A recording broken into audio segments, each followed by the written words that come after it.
السلام عليكم ورحمة الله وبركاته. معكم نوران رفاعي، أخصائي نفس أطفال، وقناة مامي أخصائي علمك تكوني أخصائي شاطر في البيت.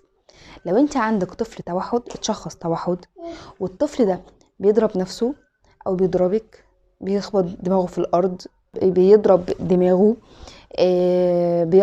بيعض اخواته، بيشد شعرك، بيشد شعر اخواته، كل السلوكيات الغير مرغوب فيها دي هو بيعملها. فلو طفلك بيعمل السلوكيات دي فتعالي هقولك تتعاملي ازاي. في سببين اتنين مفيش غيرهم الطفل ممكن يكون بيعمل بسببهم السلوكيات دي. اول حاجة علشان يشوف رد فعلك انتي، تاني حاجة مشكلات حسية. فخلينا نتكلم عن كل فيديو منفصل عن كل حاجة فيهم. تعرفي ان ممكن طفلك بيكون بيعمل السلوكيات دي بس عشان خاطر يشوف رد فعلك.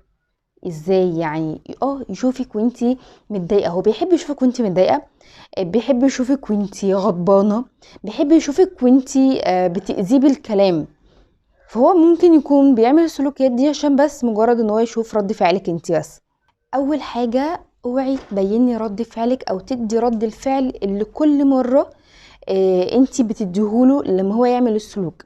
بمعنى هو مثلا بيضرب دماغه في الارض فانت هتجري عليه، لا ما تضربش دماغك، لا هتتعور. هو عاوز يشوف رد الفعل ده فاحنا مش هنديهوله. فشوفي انت كنتي بتعملي ايه واستمري عليه، ما تديش رد الفعل. خدي بالك ان الطفل بيعرف هو بيعمل ايه كويس، يعني هو مش هيأذي نفسه، ما تقلقيش. هو بيخبط نفسه في الاماكن اللي هو عارف ان المكان ده انا مش هتألم فيه، المكان ده مش هيأذيني، مش هيعورني.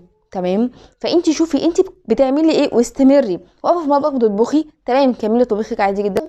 تاني حاجة هتعمليها لو الطفل عمل حاجة كويسة زي ان هو طبطب على اخواته او عمل اي سلوك انت حبيتيه، في ساعتها بتدي رد فعل كبير. بمعنى ايه؟ بتتنططي، برافو عليك، شاطر، ايه الجمال ده، انت طبطبت على اختك، انت ولد جميل، انت مثلا طبطبت على ماما، انت بوست اختك، انت بوست اخوك، برافو عليك. انت تثني عليه وتمدحيه وتعززي من السلوكيات الحلوة اللي هو بيعملها دي. ممكن كمان لو هو بيحب شخصيات معينة زي سوبرمان وعنده شخصيات سوبرمان مثلا على شكل دبدوب او حاجة، فانت هتاخديها وتبدأي اكن سوبرمان ده هو اللي بيمدحه، برافو شاطر، وانا سوبرمان انا بحبك عشان انت طبطبت على اختك، علشان انت قلت لماما كلمة حلوة.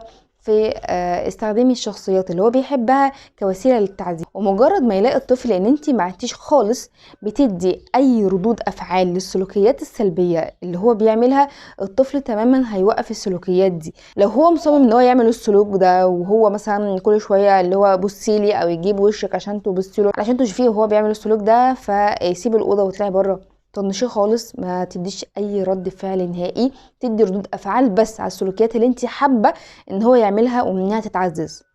طيب ده لو كان الطفل بس عشان يشوف رد فعلك. طيب لو عنده مشكلات حسيه هتتعاملي معاه ازاي؟ تعالي اقولك الحلقه الجايه.